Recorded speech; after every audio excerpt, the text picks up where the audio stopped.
You've invested heavily in your home, and so when it comes time to sell, you want to make sure and hire an expert. Guys, listen, if you hire a mediocre agent or just an A-OK agent, it really could cost you not just thousands, but possibly tens of thousands of dollars when you sell your home. You know, every agent looks like a rock star on social media, and who's not going to say that business is good, right? So I want to help you. How do you weed out the mediocre agents from the fantastic, stand above the crowd, get you the highest net possible for your home? So here are 7 fantastic questions to ask a real estate agent when you're interviewing them so you can help weed out the mediocre. So the first one is, what do you do in a multiple offer scenario? Guys, if they say, hey, we take the highest offer, you just want to X this one off the list, okay? So while it sounds right, what you want to hear is, hey, we want to compare the terms of each contract, look at the different financing, present the pros and cons, and even the red flags of each. Then we allow the seller to decide whether they want to choose one to negotiate or request the highest and best. So other than price, what items do you negotiate up front? Crickets.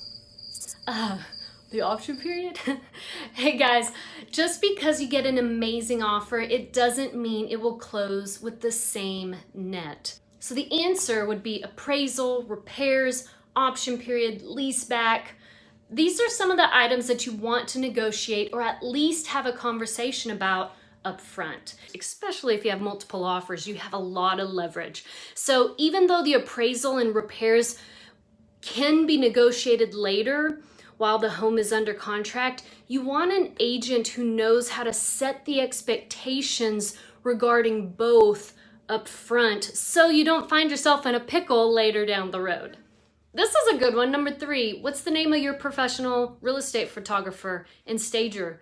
Guys, that may sound like a simple and easy question, but you'll want to weed out the wannabes up front, you know, the ones who act like top dog but really don't have much business. So if they don't know the name of their favorite, you can be sure they're not a very busy real estate agent, or maybe they don't value professional photos and staging. You always want a professional photographer and for your home to be staged. Number 4, what do you think buyers are looking for in a home?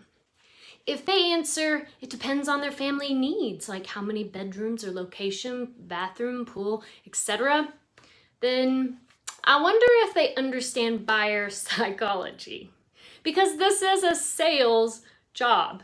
So what you want to hear is some sort of emotional connection, right?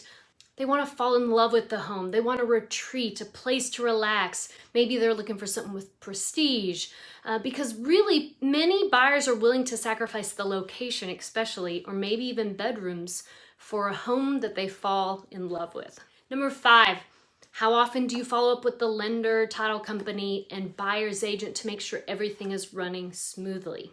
Guys, after you get a contract, you want to make sure that your agent is in constant communication at least once a week to make sure that your home closes on time. Number 6, this is a really good one. How many listings do you close in a year? Guys, you want them to close a minimum of 12 listings a year, at least, guys.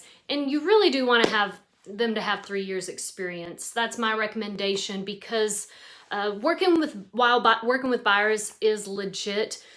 Working with sellers takes a greater expertise, and you want to know that they sell their listings. Number 7, what do you do if the home doesn't sell in the first 30 days? So what you want to hear is something like, well, we're going to check the showing service to see how many showings there are for this market. You know, what's the average of buyers in this market before making any changes? You want them to say something like, let me do a little research.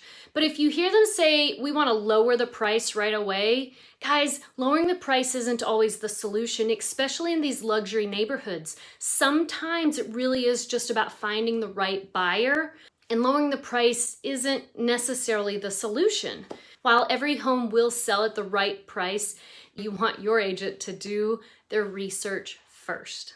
Selling a home quickly and for top dollar, it's all about creating this emotional appeal, presenting your home online first to the most buyers possible, causing them to come in and view your home and put in an offer.